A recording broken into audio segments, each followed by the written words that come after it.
जय हिंद दोस्तों। मैं आज आप लोगों को कक्षा 10 की केमिस्ट्री में कुछ ऐसे रिएक्शन होते हैं जो आप लोगों को समझ में नहीं आता है, उस रिएक्शन को समझाने का प्रयास करूंगा पूरी तरीके से। पूरी बेसिक बस वीडियो में अपन तक बने रहिएगा, पूरा समझ में आएगा। केमिस्ट्री आपको बहुत इजीली समझ में आ जाएगा, आप समझ पाएंगे केमिस्ट्री को, बहुत इजीली समझ पाएंगे। ठीक है, अब देखिए इसमें होता क्या है कि जब धातु तनु अम्ल के साथ क्रिया करता है तो आपके दिमाग में आया होगा कि सर ये तनु अम्ल क्या होता है। तो तनु अम्ल से डरने की जरूरत नहीं, पहले जनरली जानिए अम्ल क्या होता है। अम्ल नहीं जानते होंगे, कोई दिक्कत नहीं, जानते हैं तो बहुत अच्छी बात है। ठीक, आप आइए पहले अम्ल की चर्चा करें कि ये अम्ल होता क्या है। आपको पता है कि ये स्वाद में खट्टा होता है, डिफिनीशन तो यहाँ पढ़ नहीं रहे, सिर्फ रिएक्शन पढ़ रहे हैं। रिएक्शन तरीके से पहचानेंगे सिर्फ अम्ल वाले कंपाउंड कौन कौन होंगे, समझिएगा। वैसे कंपाउंड को आज पकड़ के लाइएगा जिसमें H+ की उपस्थिति हो, H+ की क्या हो, उपस्थिति हो, जिसमें H+ की क्या हो, उपस्थिति हो। H आयन भी से बोलते हैं, H आयन की उपस्थिति हो।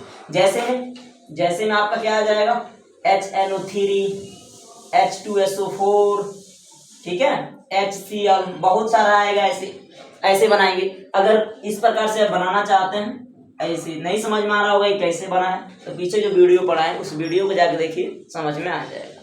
अगर कोई दिक्कत है तो आपको डिस्क्रिप्शन में डाल देंगे, वहां से आप जाकर देख लीजिएगा। ठीक है, तो ये बातें समझ में आ गई। अब एक चीज उसमें कह रहे हैं धातु की जनरली बात सुने होंगे सर, लेकिन कंडीशन ये आता है बच्चों के अंदर प्रश्न उठता है कि सर धातु क्या होता है, बहुत बड़ी बड़ी चीजें हैं, धातु कैसे याद करें। याद करने की ज्यादा जरूरत नहीं है, आप इतना जानिए जो धनायन बनाने की प्रवृत्ति रखता है, जो भी तत्व है वो धनायन बनाने की प्रवृत्ति रखता है, वो धातु होगा। क्या होगा, वो धातु होगा। जनरली इतना समझ जाइए। या ऐसे भी कह सकते हैं जिसके बाह्य इलेक्ट्रॉनिक विन्यास आप लोग पढ़े होंगे, जब इलेक्ट्रॉनिक विन्यास करते हैं उसके बाह्य कक्षक में इलेक्ट्रॉनों की संख्या अगर 1 2 3 है तो समझ जाइएगा वो धातु है।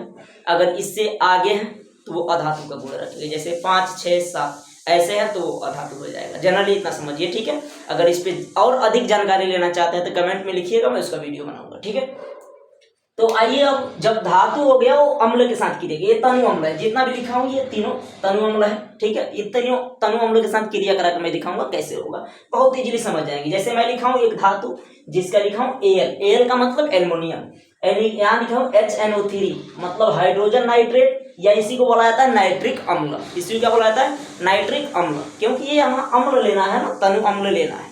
अब यहाँ पे ये समझिए कैसे होगा। अब देखिए जो एल्युमिनियम है ये H को हटा देगा वहां से, अब यहाँ पे Al और NO3 तो लिख दिए। कंडीशन ये होता है कि बच्चे डायरेक्ट इतना ही लिख देते हैं, डायरेक्ट हटा कर, गलत हो जाता है क्योंकि उन बच्चों को ये नहीं पता है कि इसमें आयन भी अदला बदली होते हैं। अगर आयन की अदला बदली नहीं सीख पाए होंगे तो आप पिछली वीडियो में देखिए, वो समझ में आपको आ जाएगा। ठीक है, मैं जनरली समझा देता हूँ। यहाँ 50% तो आ जाएगा, अगर जो पढ़ा है आयन वाला उसको 100% समझ में आएगा। यहाँ पे प्लस का 3 चार्ज होता है तो मैं यहाँ जनरली समझाने के लिए लिख देता हूँ, यहाँ माइनस का 1 चार्ज होता है।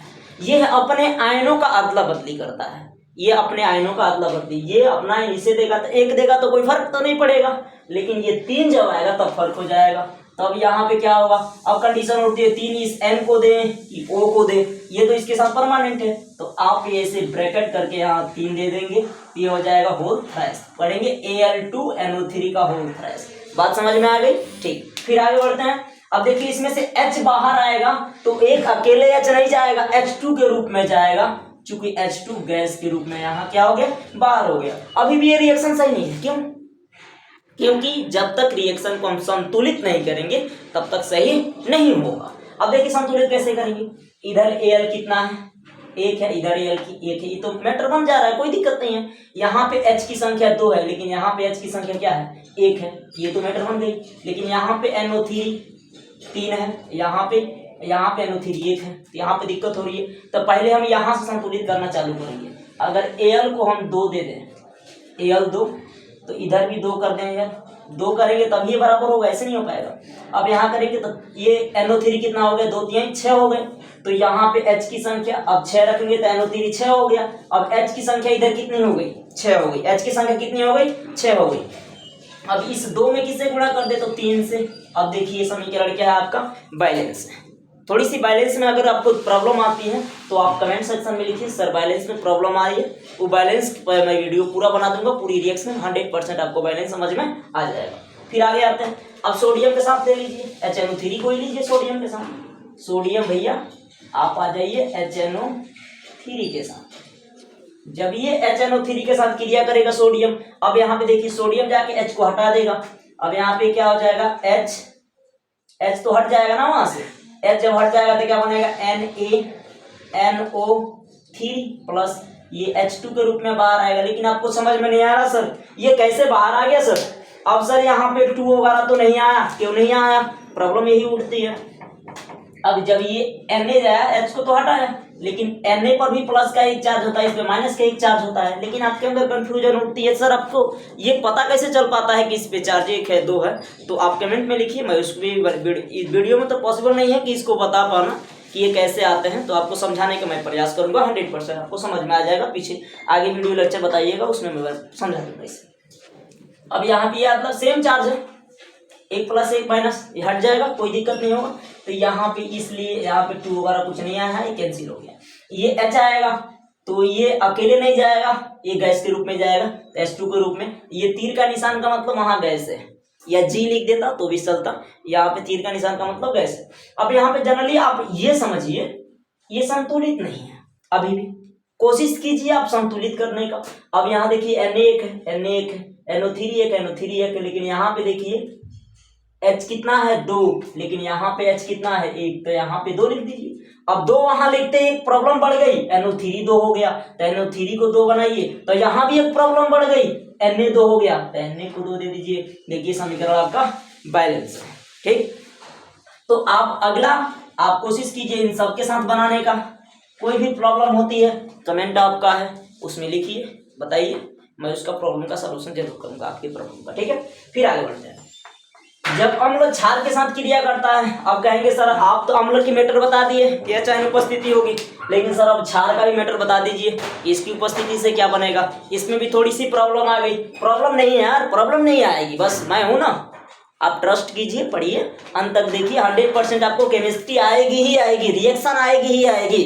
बस अम्ल तो पहचान लिए जिसमें H आयन होगा, अम्ल तो पहचान लिए जिसमें H आयन होगा, लेकिन सर अब क्षार को कैसे पहचाने सर, क्षार को कैसे पहचाने, उसे भी आप आसानी से पहचान पाएंगे, प्रॉब्लम नहीं होगी। आप क्षार में देखिएगा OH माइनस का होना चाहिए, OH माइनस को उठाइए, किसी भी धातु के साथ क्रिया कराइए, आराम से बन जाएगा। जैसे Na भी एक धातु है, OH के साथ NaOH KOH, ठीक है, CaOH का होल ट्वाइस। अब ये ट्वाइस थ्राइस कैसे आता है, ये आप जाके वीडियो लेक्चर में देखिएगा, प्लेलिस्ट में जाइएगा, आपको वीडियो मिल जाएगा कैसे कंपाउंड बनाया जाता है, उसमें समझ में आ जाएगा। तो ये रहा क्षार, जिसमें OH की उपस्थिति है उसे आप क्षार बोलेंगे। OH वो भी आयन की उपस्थिति, OH आयन की उपस्थिति हो उसे आप क्या बोलेंगे, क्षार बोलेंगे। अब कोई एक अम्ल ले लीजिए, जैसे HCl ले लीजिए, ठीक, क्षार में ले लीजिए NaOH, ये क्रिया करेगा तो क्या बनाएगा। प्रॉब्लम यही उठ जाती है, बच्चों को आता नहीं है कि बहुत बड़ी चीज है, बहुत जल्द समझ में आएगा, चिंता नहीं लीजिए। अब ये जो H है, अब इसमें ये पहचानना आना चाहिए कि इसमें धन आयन कौन है और ऋण आयन कौन है, ये भी आना चाहिए। अब जनरली इतना समझिएगा, जो पहले आया होगा वो धन आयन होगा, जो बाद में आया होगा वो ऋण आयन होगा। जनरली इतना पहचान लेंगे, सब कुछ मैटर यार सॉल्व हो जाएगा, चिंता ना ले, मैं हूं ना। चलो H प्लस का ले लीजिए, यहाँ OH माइनस का है, OH क्या है बच्चों, माइनस का। जब H और OH क्रिया करेगा तो क्या बन जाएगा, HOH, इसी को क्या लिख देते हैं, H2O, डरने की जरूरत नहीं है। अब देखिए Na प्लस का हुआ और Cl माइनस का हुआ। अब आपको ये भी पता है कि प्लस वाले को पहले लिखेंगे, माइनस वाले को बाद में लिखेंगे, तो डरने की जरूरत कहाँ है, NaCl लिख दीजिए, NaCl। प्रॉब्लम बच्चों को कहाँ होती है, तो प्रॉब्लम बच्चों को एक ही जगह होती है, बस आयन नहीं पहचान पाते हैं। तो आयन की वीडियो मैं पहले पढ़ा चुका हूँ, उस प्लेलिस्ट में जाइए, ढूंढिए आयन वाला जो वीडियो है उसे पढ़िए, 100% आपको समझ में आएगा। नहीं आता है फिर भी आप कमेंट कीजिए, मैं हूं ना।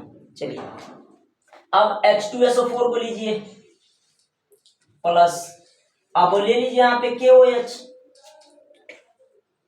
इसके साथ क्रिया करिए। अब हुआ क्या, इसमें H प्लस का 1 है, OH माइनस का 2, SO4 जो है माइनस का 2 है, K प्लस का 1, ये माइनस का 1 है।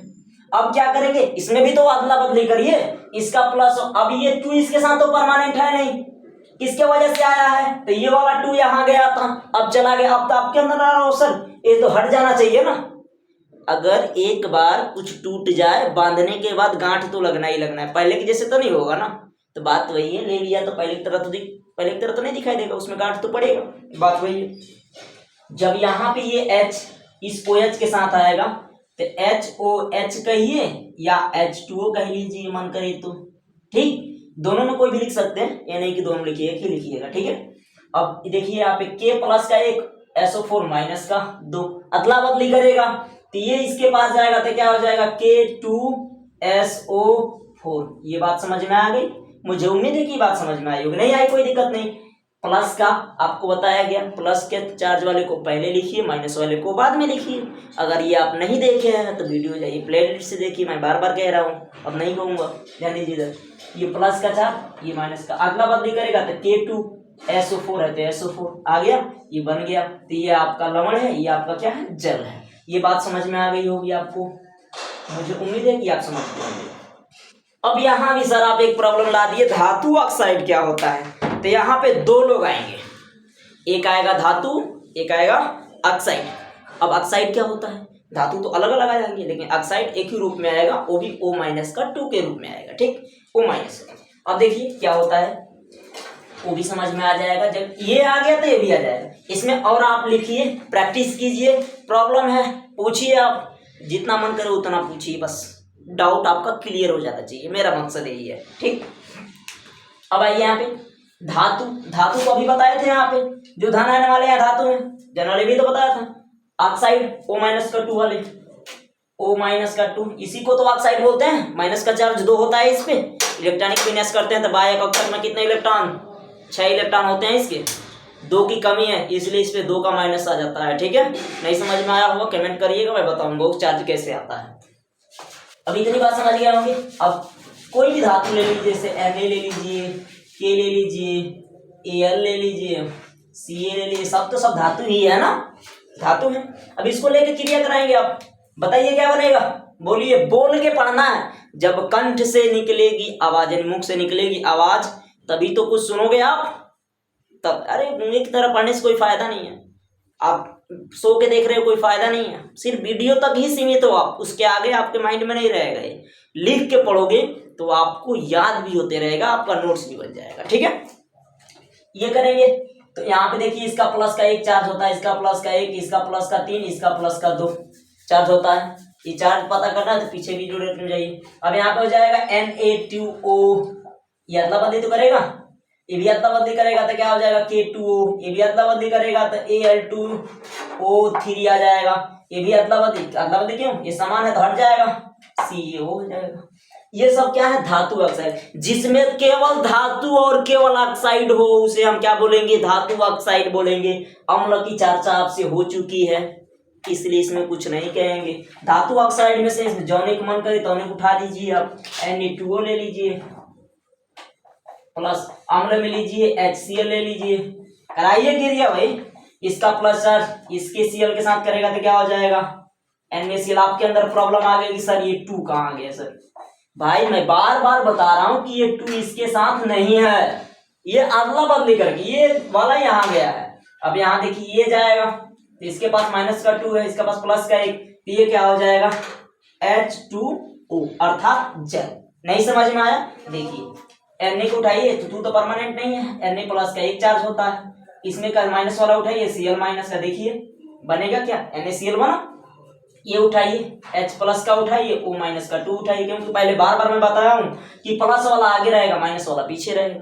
अदला बदली किया तो क्या बना H2, एक आएगा तो कोई फर्क नहीं पड़ेगा, तो H2O बन गया। चलिए अब अधातु ऑक्साइड क्या होता है, अधात्विक ऑक्साइड भी बोला जाता है या अधातु ऑक्साइड, का ये कोई दिक्कत नहीं है, इसमें आप लोग समझ। इस रिएक्शन को आप करके दिखाइएगा, मैं लिख देता हूँ K2O प्लस H2SO4। अब ये रिएक्शन गलत है, अभी ये वाला ऊपर वाला क्यों, बैलेंस नहीं है, बैलेंस कर दो ना आप।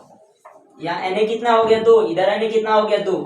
अब यहाँ देखिए Cl 2 हो गया, यहाँ पे अब प्रॉब्लम आ गई, यहाँ पे कर दो 2, H भी 2 हो गया, H 2 हो गया, Cl 2 हो गया, Cl 2 हो गया, बैलेंस हो गया। इस रिएक्शन को आप करिए, जहाँ प्रॉब्लम होती है आप पूछ लीजिएगा, लास्ट में इसका सॉल्यूशन मैं आपको बता दूंगा, ठीक है।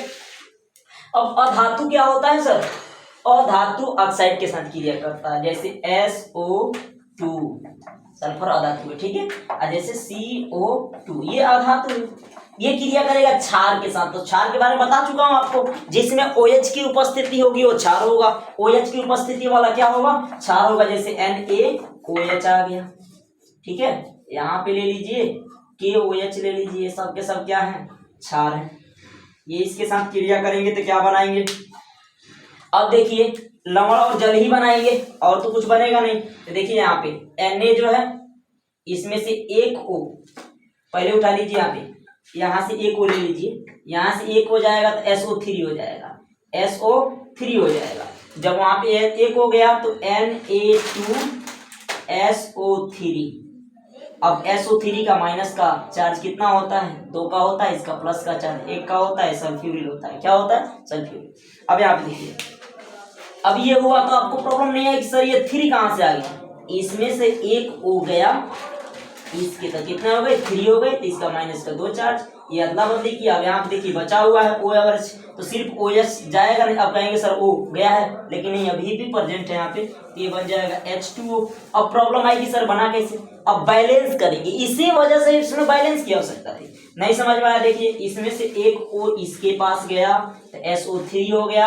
अब SO3 माइनस का 2 चार्ज होता है, इसका प्लस का चार्ज होता है, तो इसके साथ क्रिया करेगा Na2SO3 हो जाएगा। अब ये जो होगा, अब यहाँ पे बैलेंस करेंगे तो यहाँ पे H2O ये निकलेगा तो जल के रूप में निकलेगा। अब बैलेंस कीजिए तो यहाँ पे 2 से करिए, 2 बराबर हो गया। अब देखिए सब कुछ बराबर है, 2 Na है। अब SO कितना है? 3 1 4 इधर हो है, S कितना है इधर? S इधर अकेले है, S इधर अकेले है। लेकिन यहाँ पे देखिए 2 और 2 4, यहाँ पे हाइड्रोजन कितना है? 2, यहाँ पे 2 है।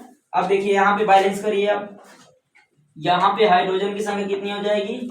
अब यहाँ पे 2 हाइड्रोजन है तो यहाँ पे 2 हाइड्रोजन बराबर है, 3 1 4 सही है, 2 और 2 4 सही है। S बैलेंस हो गया है, इसमें बैलेंस करने की आवश्यकता नहीं है, आपका समीकरण बैलेंस है। अगर बैलेंस में कहीं प्रॉब्लम आ रही होगी तो आप बताइएगा, मैं इस पे वीडियो बना दूंगा बैलेंस पे, स्पेशल बैलेंस पे, ठीक है। अब देखिए ये क्रिया करेगा, आप इसे खुद बनाइए। अगर आपको नहीं आता है तो आप कमेंट सेक्शन में लिखिए, मैं इसे भी बता दूंगा। फिर आप लोगों को, मुझे उम्मीद है कि ये जितने भी मैं 4 रिएक्शन पढ़ाया हूँ, जैसे पहला पढ़ाया धातु तनु अम्ल के साथ क्रिया किया तो क्या क्या बना, दूसरा पढ़ाया अम्ल क्षार के साथ क्रिया किया तो क्या बना, और धातु ऑक्साइड अम्लों के साथ क्रिया किया तो क्या बनाया, और धातु ऑक्साइड क्षार के साथ क्रिया किया तो क्या बनाया, जो आपके सामने। अब मेन फार्मूला ये याद रखिएगा, मेन फार्मूला यही है, मेन जो है बाबू यही है।